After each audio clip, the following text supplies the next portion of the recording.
Hi, guys. All right, so this is your next lesson. It's going to be for honors for the beginning of the week. We are now on Red Scarf Girl Lesson 4, The Pool of Compassion. I am going to share my window without further ado and show you exactly what you need to do. Okay, with that, one of the things that we did last time when we left off here, we talked about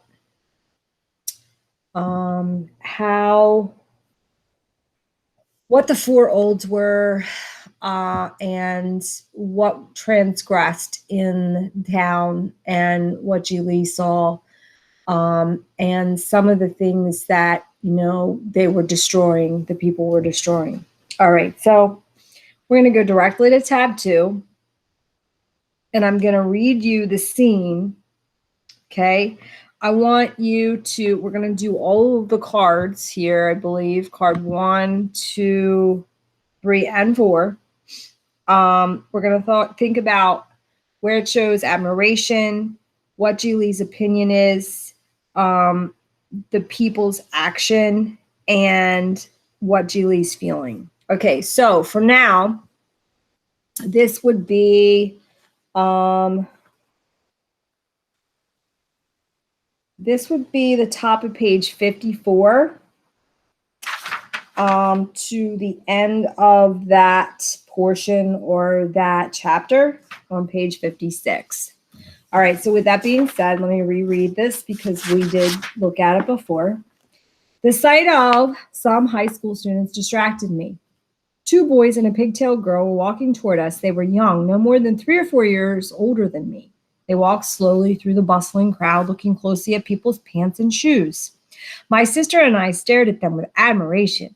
We knew they must be student inspectors. The newspapers had pointed out that the 4 olds were also reflected in clothing, and now high school students had taken responsibility for eliminating such dress. For example, any pants with a leg narrower than 8 inches for women or 9 inches for men would be considered 4 olds. So let me just tell you that Chairman Mao employed what was called the Red Guard, and they were a whole bunch of high schoolers to police getting rid of the 4 olds. That couldn't go sour, right? A bus pulled up at the bus stop behind us. Quite a few people got on and off. As the bus pulled away, we saw a crowd gathered at the curb. Oh boy, they found a target. I took Ji-Yoon by the hand and dashed over. Tight pants and pointed shoes are what the Western bourgeoisie admire for us proletarians. They are neither good-looking nor comfortable. What's more, they are detrimental to the revolution, so we must oppose them resolutely. One of the boys, the one who was wearing glasses, was just finishing his speech. The guilty person was a very handsome man in his early 30s. He wore dark-framed glasses, a cream-colored jacket with the zipper half open, and a pair of sharply creased light brown pants.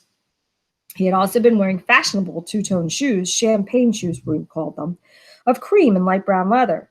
They were lying on the ground next to him as he stood with one foot on the ground and the other resting in the lap of his student, measuring his pants.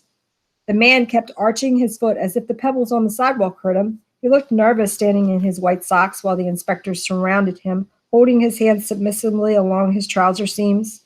Occasionally he raised his hands a little to balance himself. His handsome face blushed scarlet, then turned pale. A few times he bit his lips. One of the boys was trying to squeeze an empty beer bottle up the man's trousers. This was a newly invented measurement. If the bottle could not be stuffed into the trouser leg, the pants were considered 4 olds and treated with revolutionary operations, meaning that they were cut open. The boy tried twice. The girl waved her scissors with unconcealed delight. Look, another pair of too tight pants. Now let's get rid of the 4 olds. She raised the scissors and deftly cut the pants leg open. Then with both hands, she tore the pants to the knees, so the man's pale calf was exposed. The crowd stirred. Some people pushed forward to have a closer look, and some nervously left the circle when they saw the scissors used. Some glanced at their own pants. As the girls started on the other leg of the trousers, the boy with the glasses picked up the man's shoes and waved them to the crowd. Pointed shoes are 4 olds, he shouted. But I bought them at the #1 department store here. It's run by the government. How can they be four-olds? The man cried out in despair. What makes you think that government-owned stores are free of four-olds? That statement itself is four-olds. Didn't you see all the shop signs that were knocked down? Most of those stores belong to the government. With a snort, the boy dropped the man's foot and stood up. The man lost his balance and nearly fell over. The crowd gave a burst of appreciative laughter. Encouraged, the 3 students enthusiastically began cutting open the shoes. All eyes were focused on them. No one paid attention to their owner. I looked at the man. He stood on the sidewalk, awkward and humiliated. Trouser flags flapping around his ankles, socks falling down, a tuft of hair hung over his forehead. He looked at his pants, pushed up his glasses nervously, and quickly glanced around. Our eyes met, but immediately he turned away. The students cheered and triumphantly threw the mutilated shoes into the air. The man quivered. Suddenly, he turned around and began to walk away. Wait! One boy picked up the shoe and threw them at the man. Take your four-olds with you. Go home and thoroughly remold your ideology. The man took his broken shoes in hand and made his way out of the crowd, his cut pants flapping. Someone chortled, he'll have holes in his socks when he gets home. I watched the spectators disperse. The students strutted proudly down the street. Ji-yoon tugged on my arm. Come on, it's over. I took her hand and we headed home in silence. That poor guy, I finally said. You should know better than to dress that way, but I'd just die if somebody cut my pants open in front of everybody else like that. So remember when we had our do now the last time on Friday, and I gave you that quote, and I asked you what it meant. Okay, now I'm going to tell you another term. Herd or mob mentality. So it's very interesting to see the nature of humans when they get together, and that there are certain people that do things and then the rest follow. So this is kind of what happened here. And when you employ certain factions of people and give them more power than others, and how that can be manipulated and how it can come about, different things that, are of problematic. All right, so that would be card 1, okay? And on card 2, we are going to look at what is Ji Lee's first impression of the man's clothes. His clothes are revealing. His clothes are disheveled, his clothes are stylish, or his clothes are too small. Go back in and see what she says about that when she describes the man the very first time. How does the man feel? Highlight evidence that shows how he is feeling. Okay.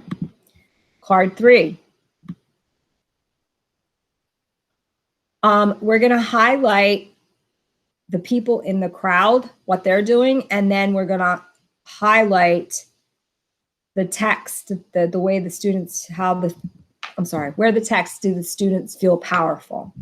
So in red, I have highlighted what the people are doing. The crowd stirred, some people pushed forward, some nervously left the circle, okay? And then in green, and this is another, the crowd was laughing. And then in green, the students who are encouraged, okay, enthusiastically cut the shoes, all eyes were focused, okay? And then further down, they also cheered triumphantly and threw the shoes into the air. So those were the things that I highlighted on that. And then we're going to click next. And card 4 says, highlight the clues that show how Ji Lee is feeling, and how does Ji Lee feel about what happened. So this is a very short excerpt of this part that we read, and I highlighted that poor guy, I finally said. He should know better than to dress that way, but I'd just die if somebody did that to me. Okay, So now we're going to go to the writing. This week, you are going to have a grade for your write, and you are going to have a grade for your solo. Please try to remember the moment in the passage in which Geely admired the student inspectors, and remember how Geely described the guilty man, or at least find that place in the text. And remember why students were harassing the man to begin with. And then respond to this prompt. In this last moment of the scene where she calls him the poor guy, and then she says he should have known better than to dress like that, but I would have been mortified. She feels a mix of emotions. Describe her different emotions and use evidence from anywhere in the scene to support your ideas. 100 words. Watch your punctuation and watch your spelling. And then we're going to go to the exit ticket. In the exit ticket, which of the following quotes best explains why the high school students wanted to rid the country of the four-olds? A, he should know better than to dress that way. B, for us proletarians, they are neither good-looking nor comfortable. What's more, they are detrimental to the revolution, so we must oppose them. C, look, another pair of too tight pants, now let's get rid of them. Or D, take your four-olds with you, go home and thoroughly remold your ideology. Which best explains why the high school students wanted to rid the country of four-olds? What were they told? Okay, and now we are on to the solo. And on the solo, we are going to start the next portion where it's entitled Writing Dal Jibal. I can't even say that. Dazibal, something like that. Dazibal. It's basically, the Dazibal is negative pieces of literature that are put on poster paper against people who are not coming along with the Cultural Revolution. So we are going to be reading 57 all the way to 59, paragraph 22. On Monday, all school classes were suspended indefinitely. All students were directed instead to participate in the movement by writing big posters, Dazibao, criticizing the educational system. Rolls of white paper, dozens of brushes, and many bottles of red and blank ink were brought into classrooms. The teachers were nowhere to be seen.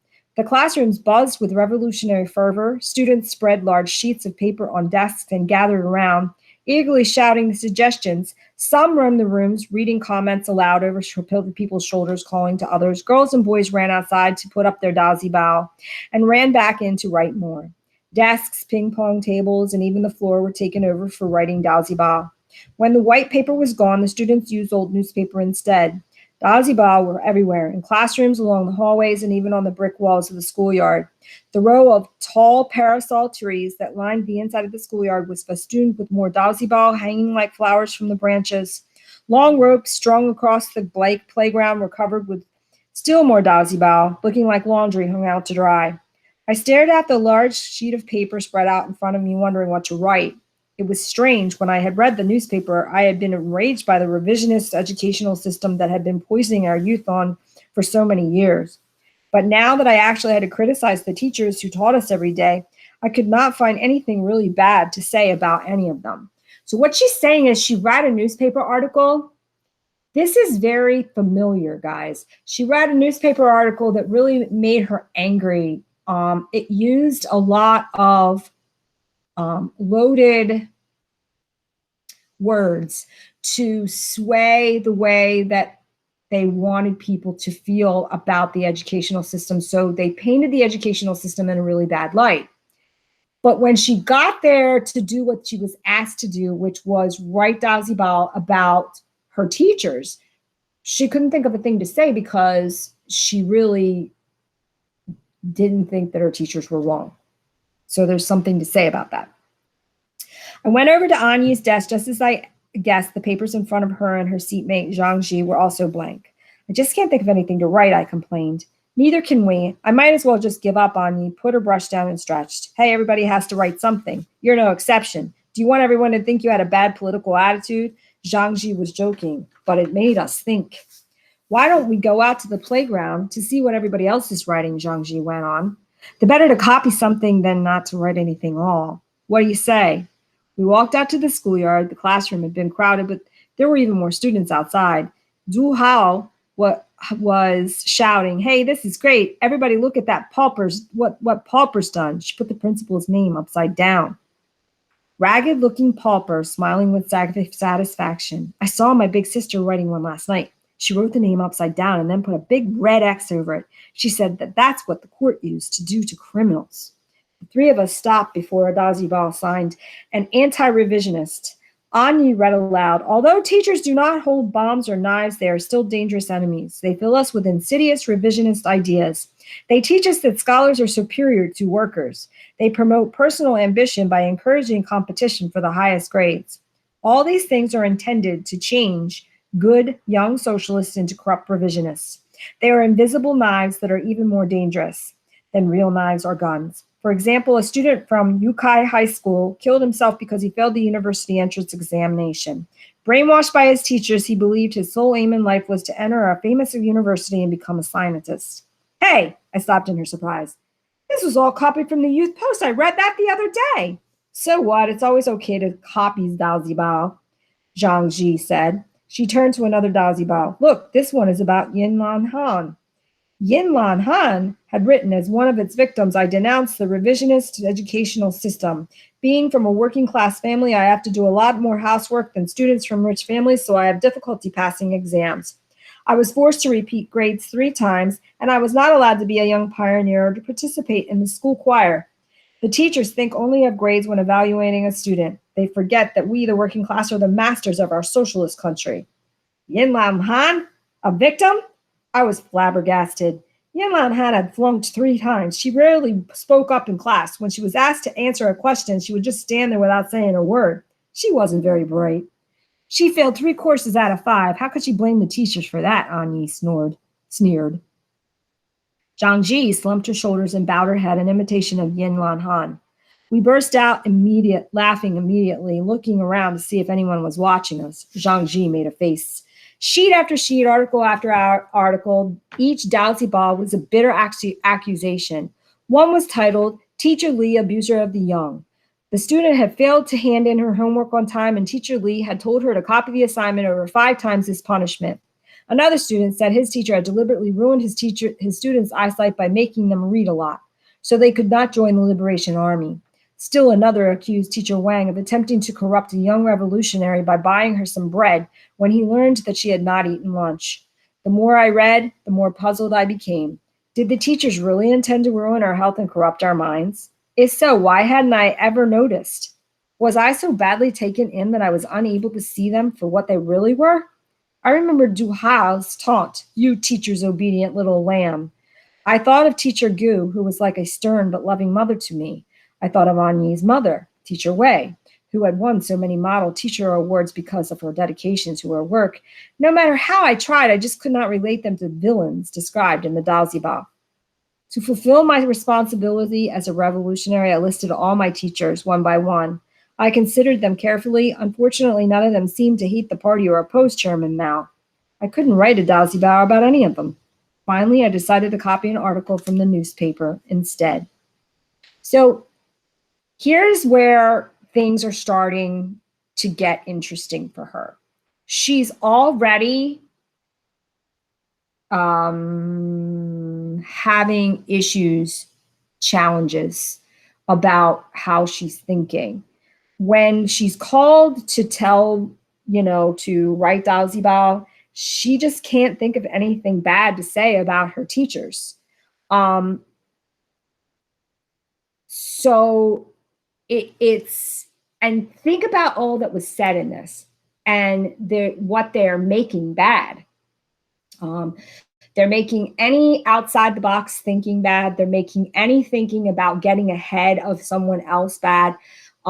They don't want you to feel like you're any better than anyone else and anyone else is any better than you, or vice versa. So this is it's not really I guess it's a socialist thing in the most, I don't know, technical terms, but it's not something that like it's an extreme kind of thing for that,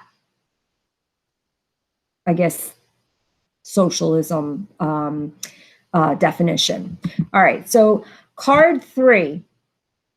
Students wrote Dowsy Ball to decorate classrooms, show the scholars were superior to workers, brighten up the gardens in the courtyard, or criticize their teachers and the educational system. Card 4, which is number 2. Why did Ji Li and An Yi leave the classroom to go in the schoolyard? A, they were looking for a newspaper to copy from so they could write a Dowsy Ball. B, they were tired of reading the Dowsy Ball and needed some air. C, they went to look for ideas and to show they didn't have a bad attitude about the Dowsy Ball. Or D, they wanted to get away from the teachers they had begun to distrust. Card 5. This question has 2 parts. Whom did Pauper imply was a criminal? A teacher, B, An Yi, C, the principal, or D, Ji Li? Go back and look. Part 2, how did she do that? B, A, by listing her crimes, B, by writing her name upside down, C, by calling her a killer, or D, by naming her victims. Go to card 6. This is number 4. This question has 2 parts. Why did Yin Lan Han claim that she was a victim of the revisionist educational system? Remember, she was the one who flunked 3 times. A, the teacher had deliberately ruined Yin Lan's eyesight by making her read a lot, and now she could not join the Liberation Army. B, the teacher failed Yin Lan 3 times. C, teacher Lee had told her to copy an assignment 5 times for punishment. D, the teacher did not give her more time to study for exams, though she is from a working class family. Part 2. What evidence from the text best supports Ji Li's counterclaim that Yin Lan was not very bright? Yin Lan ruined her own eyesight by reading. Yin Lan had flunked 3 times. Yin Lan had to copy an assignment 5 times. Or Yin Lan didn't have time to study because she had to do more housework than rich people. Click next. Last part.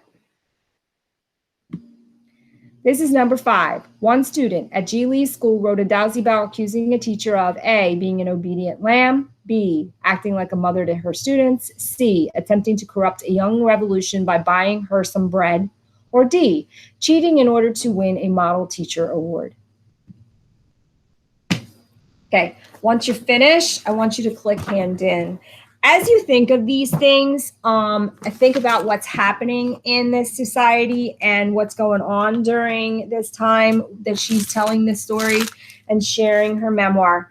It's gonna get even more interesting, but notice that Jin Lee is absolutely already questioning herself and the way that she sees things, and she's very confused right now about whether